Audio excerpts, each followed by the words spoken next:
Você é muito bem-vindo, muito bem-vinda aqui ao Vida e Saúde. É hora de parar, prestar atenção em como é que você está levando a sua vida, se está sendo de maneira saudável, se está conseguindo alcançar objetivos, se está conseguindo melhorias de vida, maravilha, vamos continuar. E se você anda aí meio paradinho, é hora de acompanhar a gente, é hora de fazer mudanças. Hoje ainda é possível fazer mudanças que vão resultar em saúde para você. E no programa de hoje eu trouxe um pensamento, uma frase do livro que eu extraí do livro Parábolas de Jesus, de Ellen White. Ela disse o seguinte: o conhecimento experimental de Deus e de Jesus Cristo, a quem Ele enviou, transforma o homem na semelhança de Deus. E eu frisei aqui o experimental, que significa não é só conhecer a Deus pelo que as pessoas falam ou pelo que você lê, conhecer a Deus e a Jesus Cristo através das suas experiências de vida. Desenvolver a fé pode ser desenvolvida quando a gente precisa ser paciente, quando a gente precisa não revidar quando somos provocados. E olha, como é interessante, né? Jesus passou por muitas dificuldades aqui nessa terra, mas não cedeu a tentação nenhuma. Isso significa que se a gente tiver esse conhecimento experimental, ou seja, dependência de Deus na nossa vida, no nosso dia a dia, a gente vai estar sendo mais parecido, mais semelhantes a Jesus. Esse é o meu convite para você hoje, meu desafio para você hoje em todas as coisas. Dr. Paulo Moreira está aqui com a gente, ele é neurologista e hoje a gente vai falar de um assunto muito difícil, a esclerose múltipla, difícil para o paciente, difícil para quem convive e até, doutor, difícil assim de compreender. Eu tenho uma dificuldade de compreender a esclerose múltipla de maneira ampla. Bem-vindo ao Vida e Saúde novamente. Obrigado de novo pelo convite. É difícil às vezes para o médico também. A esclerose múltipla é uma das doenças que demora um pouco no diagnóstico e que às vezes a gente precisa mudar o diagnóstico ao longo do acompanhamento com o paciente. Essa dificuldade de entender a doença é por causa da própria natureza da doença. O que é esclerose, doutor? A gente precisa primeiro diferenciar esclerose múltipla do termo esclerose no geral. Ok, então vamos lá. É comum, às vezes eu recebo pacientes encaminhados que vêm com esclerose lateral amiotrófica ou doença de Alzheimer e eles confundem os termos porque tudo tem um pouco de esclerose junto. A esclerose múltipla é uma doença que a gente acredita ser de base autoimune e que afeta o sistema nervoso central. Ela cursa com algumas fases e de acordo com a ocorrência de processo inflamatório em diferentes áreas do cérebro, isso vai dar sintomas. Vamos dar uma olhada nesses sintomas aqui? Na verdade, vamos olhar onde que afeta a esclerose múltipla, né? Porque você falou que afeta o sistema nervoso central, que na verdade ramifica ou acaba mandando os comandos para o corpo inteiro. Isso, então os sintomas vão depender de qual área do cérebro que é afetada, mas os sintomas mais comuns e mais frequentes na esclerose múltipla envolvem a visão.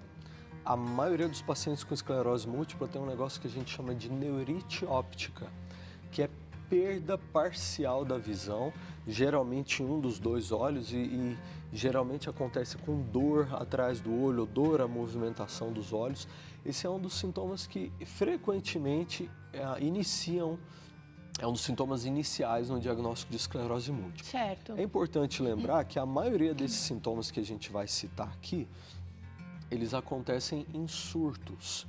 Então é o seguinte, a pessoa tem o sintoma, mas dali a algumas semanas, 2 a 4 semanas, os sintomas melhoram, resolvem e a maioria dos pacientes volta ao estado que estava antes. Às vezes acontece de ter um surto e ficar com incapacidade acumulada por causa daquele surto.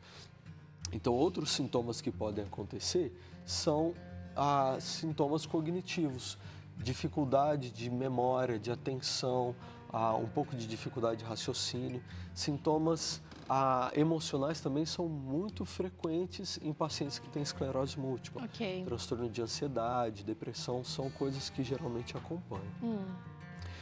Outros sintomas incluem fraqueza, dificuldade do controle urinário, tremor é um outro sintoma que frequentemente acontece na esclerose múltipla. Dá a impressão de que algumas partes, o músculo parece que fica bastante afetado, né? Os músculos, os nervos, quem sabe. Falou do olho, aquela sensação de dor atrás do olho, o paladar, a coluna, às vezes fica com um probleminha.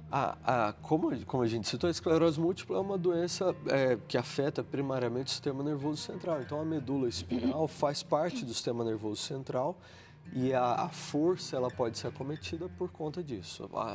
Às vezes, um surto medular ele pode dar fraqueza nas pernas, pode dar alteração da sensibilidade nas pernas. Dos membros também? Sim, tanto dos braços quanto das pernas podem ser acometidos por conta disso. Quando acomete a medula, a gente dá um nome até para isso, a gente chama isso de mielite transversa. É um outro sintoma, um outro sinal-chave da esclerose múltipla. Do jeito que a neurite óptica é um dos sintomas chaves, a mielite transversa também é. Doutor, quero saber o seguinte, será que tem idade preferencial para a esclerose múltipla ou será que crianças, adultos, idosos podem ter? A esclerose múltipla é mais comum em mulheres jovens. Então, o foco principal, a faixa social mais acometida é essa, mulheres jovens. Esclerose múltipla acontece em crianças, mas é mais raro. E pelo menos essa fase de surtos, de doença, de sintomas que acontecem de uma forma um pouco mais rápida e depois se recuperam, isso é mais raro de acontecer em idosos. Tá. Então, o foco da doença geralmente são mulheres jovens. Tá. Doutor, agora a gente vai acompanhar o caso da Uiane, que descobriu a esclerose múltipla alguns anos atrás e ela tá fazendo de tudo, mudou até o estilo de vida dela para conviver melhor com a doença. Vamos acompanhar o caso dela. Hoje eu vim para Taubaté, mas não é para malhar não, viu? Você tá vendo aí a academia atrás, mas hoje eu vim contar a história e conhecer um pouquinho mais a Uiane, que aqui está ao meu lado, para falar um pouquinho da história dela sobre a esclerose, como ela descobriu a doença e como o esporte tem ajudado ela. Uiane, muito obrigada pela sua participação. Vamos lá, você descobriu a doença quando? Eu descobri no dia 7 de maio de 2015, vai fazer 5 anos agora em maio, né? Você começou a sentir, tinha alguns sintomas? O que você sentia de fato? Eu comecei a sentir um pouquinho de formigamento na perna, na mão e no rosto. E a impressão que eu tinha bastante tontura também. E um pouco que eu sentia era como se a minha perna desligasse por alguns instantes e voltasse. Coisa assim de, 7 segundos. Mas a formiga, dormência na minha mão era bastante e no rosto também. Depois que os sintomas começaram a incomodar, a Uiane procurou um médico. Durante um tempo ela fez uso de diversos medicamentos e nada de melhorar. Após uma bateria de exames, ela foi então diagnosticada com esclerose. E ele me explicou que é uma doença autoimune, meu próprio organismo vai criando algumas inflamações e o tratamento que a gente faz é tentar cessar essas inflamações. E de lá para cá eu comecei a tomar e assim, para mim, meu corpo, respondeu super bem. Mas a Uiane me contou que logo que recebeu a notícia ficou tão preocupada, não sabia como seria sua vida a partir daquele momento. Depois da liberação do médico, ela resolveu procurar uma outra alternativa para ter uma qualidade de vida. Aí o pessoal de casa pode estar se perguntando o que a gente está fazendo na academia e a gente já vai te explicar, fica tranquilo. Bom, o esporte tem ajudado muito a Uiane, então eu queria saber como você conheceu o crossfit, o exercício físico e como realmente isso tem ajudado na sua qualidade de vida. Antes de eu praticar o crossfit, eu fazia academia, normal, musculação, e eu já gostava muito. Quando eu comecei a medicação, o tratamento e tal, o meu médico pediu só para eu dar uma segurada para ver como que meu organismo ia responder com a medicação no meu corpo, circulando, né? Acho que uns 2 meses depois eu vim no crossfit, meu noivo já fazia e eu achava super legal, achava demais, porque é um treino dinâmico, cada dia você faz uma atividade diferente e você engloba, assim, todas as áreas, né? Como vocês perceberam, ela ama fazer Fazer esportes, é isso mesmo. É esse o tipo de atividade que tem ajudado a Uiane a se manter mais saudável e disposta. Eu acho que ajuda muito, assim, tanto na qualidade de vida, né? Eu tenho muita disposição, assim, meu dia é super corrido e o CrossFit me ajuda a me organizar, me ajuda a me planejar melhor durante o dia e aguentar todo o tempo, né? E trabalho, e escola e tudo mais. Então, para mim é super positivo. Hoje, depois de 5 anos do diagnóstico, a Uiane não tem medo do futuro e esbanja superação. Até quando eu recebi o diagnóstico, falei, nossa, o que eu vou fazer? Será que eu vou poder viajar? Eu penso, assim, no futuro, né? Em ter filho e tudo mais. Eu sei que tudo isso eu vou ter que planejar, não vai ser uma coisa tão simples assim. Mas não é simples, não é pra ser. A vida não é pra ser simples, a vida é pra ser vivida, sabe? Pra você ir atrás mesmo. Que bonito de ver a Uiane, parabéns, está se superando e parece que ela está levando uma vida normal, né, doutor? Esse é o objetivo. Quem tem diagnóstico de esclerose múltipla pode e deve levar uma vida normal. Esses sintomas a gente fala e são sintomas que podem ser graves, mas a maioria das vezes eles acontecem e vão embora e geralmente não acontecem todos de uma vez.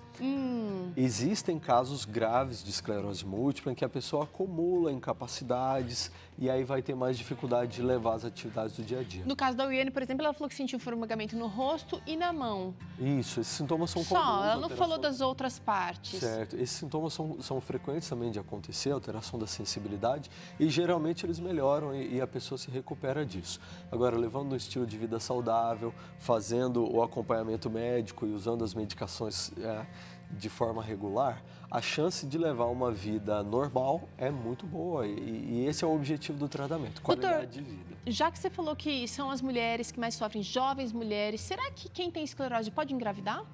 Essa é uma ótima pergunta. Os remédios que a gente usa para tratar a esclerose múltipla, a maioria deles é contraindicado na gestação, certo? Então, esse é um dado que precisa ficar claro. Só que os estudos mostram também que a fase da gestação é uma época protetora para a mulher que tem esclerose múltipla. Olha só!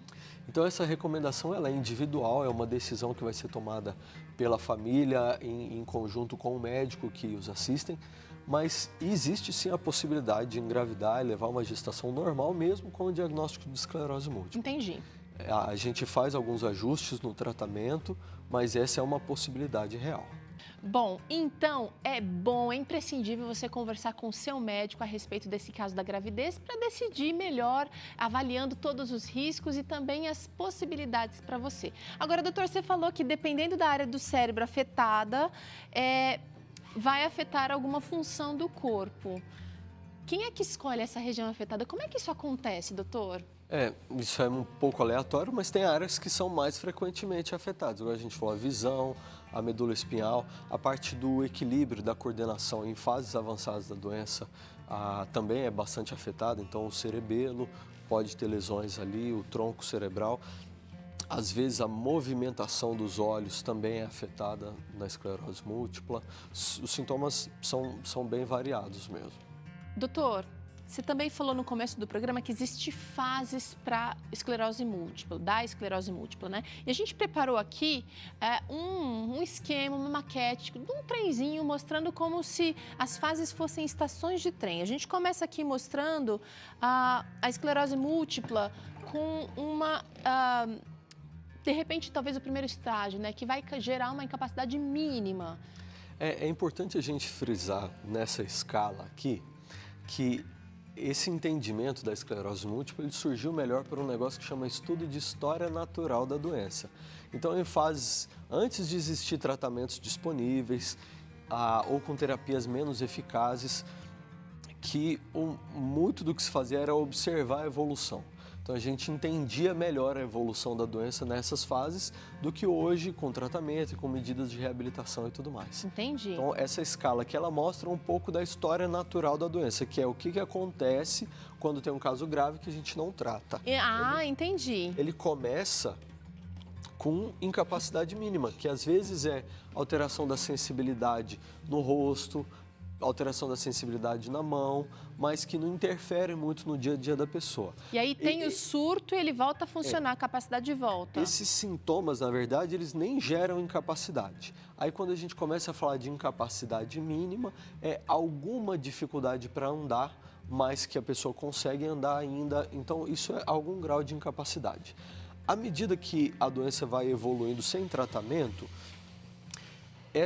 esses sintomas eles podem se acumular e aí entra na fase mais degenerativa da doença. E aí a incapacidade ela pode aumentar. Então a pessoa pode precisar de andador ou pode precisar de auxílio mesmo para andar.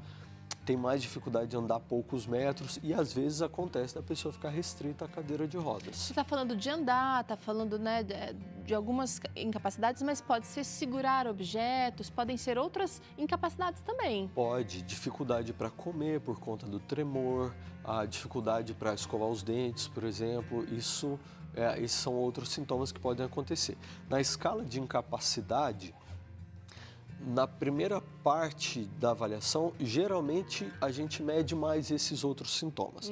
A partir de mais ou menos a metade da escala para frente, a medida de incapacidade ela é baseada na capacidade de andar.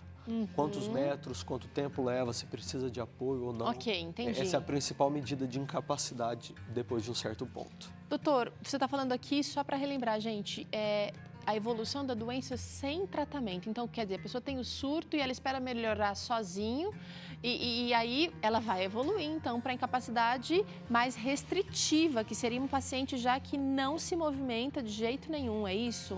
Isso, e aí, hoje em dia é mais raro acontecer isso, mas é um risco. Talvez os pacientes mais antigos, né? E assim, no caso da esclerose múltipla é interessante porque muitos dos sintomas eles melhoram sozinhos mesmos. Dependendo do sintoma, a gente faz medicamentos na fase aguda para acelerar essa recuperação. Mas o mais importante é algo que a gente conversou agora há pouco e que até a nossa amiga do vídeo falou também. A qualidade de vida, esse é o foco do tratamento. A gente precisa usar os medicamentos, sim, mas a prioridade deve ser a qualidade de vida. A gente deve tratar a doença para evitar que esse trenzinho chegue no final da estação, para que a gente... Com certeza. Para que ele nem percorra esse caminho aqui. Vamos falar um pouquinho sobre isso. Você falou que os sintomas melhoram, tendem a melhorar sozinhos, mas você também falou que precisa ter adesão ao tratamento, ou seja, precisa Sim. de medicamento para controlar a doença, para que ela não evolua. Além disso, vamos colocar aí na equação, você está falando agora que qualidade de vida, estão misturadas as coisas. A atividade física, por exemplo, no caso da nossa amiga Wiane, ela ajudou a melhorar a esclerose ou de repente ajudou a melhorar o estado de vida, a qualidade de vida dela? Essa pergunta é muito boa e muito importante, mas ao mesmo tempo ela é muito difícil de responder.